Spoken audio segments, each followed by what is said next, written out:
Today, we're going to deconstruct a single, absolutely terrifying moment in history. We're talking about the final minutes before a charge on the Western Front. We're going to use some really powerful source material to understand the anatomy of that moment, from the inside out. You know, this one line, it just captures everything, doesn't it? That impossible tension, the silence stretched so thin it's about to snap. And for the next few minutes, we're going to live inside that held breath. So, let's set the scene. We're in Flanders, the year is 1916, and the British Army is about to go over the top.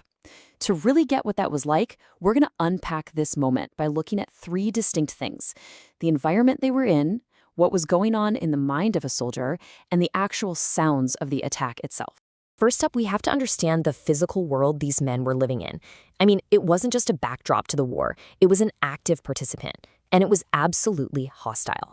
The source material is so clear on this. The mud was not just dirt. It was this constant, oppressive force. Can you imagine something so pervasive that it gets into your food, your clothes, and it even gets inside your thoughts? It's a really powerful reminder that an environment doesn't just challenge you physically, it can kind of colonize your mind. And this is what they were about to run into. No man's land wasn't empty at all.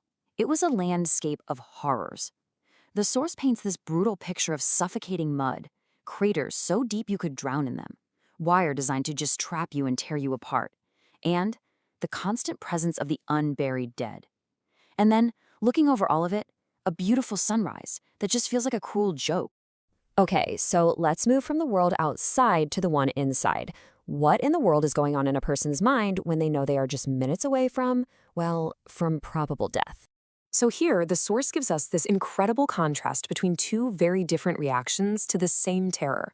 On one hand, you've got Thomas, the new recruit, and he is just physically overwhelmed by his fear, a vibrating terror. But then you have Arthur, the veteran. He has a totally different way of coping. He retreats inward. He focuses on tiny sensory details from his old life before the war. It's his way of escaping the external hell by diving deep into his internal world. And this, right here, illustrates such a profound truth.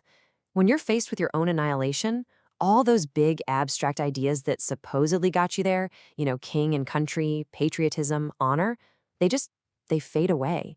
What's left? The small things. The real, tangible, personal things. The smell of rain, the taste of a meal. Yeah, it's these little rituals that ground them. A simple, physical connection to a world that still has love and normalcy. That single tap on a crumpled letter, it's an act of desperate human hope right in the face of this giant, inhuman machine. All right, now, let's listen. The source material builds this incredible soundscape that takes us from almost total silence to the deafening roar of battle. And the sequence of these sounds, it tells its own story. And here is the tragic irony. For days, artillery had just pounded the German lines. The soldiers were told it would be a walkover, that the enemy defenses would be completely pulverized. And they were clinging to that hope, right? Even as all the evidence around them suggested something very, very different. This slide basically lays out that whole symphony of attack, showing exactly how the sound builds. It starts with a whisper, orders being passed down. Then that sharp, metallic click of bayonets locking into place, the sound of final preparation. Then, something beautiful and totally surreal, a bird singing.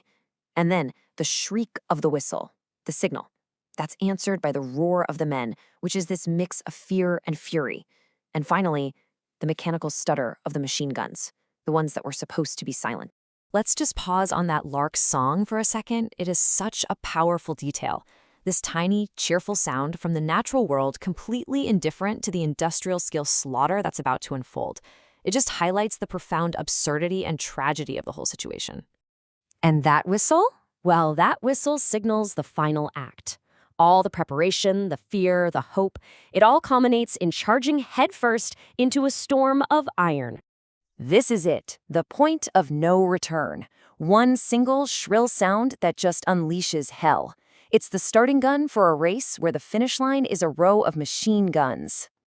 Honestly, there is no better way to put it.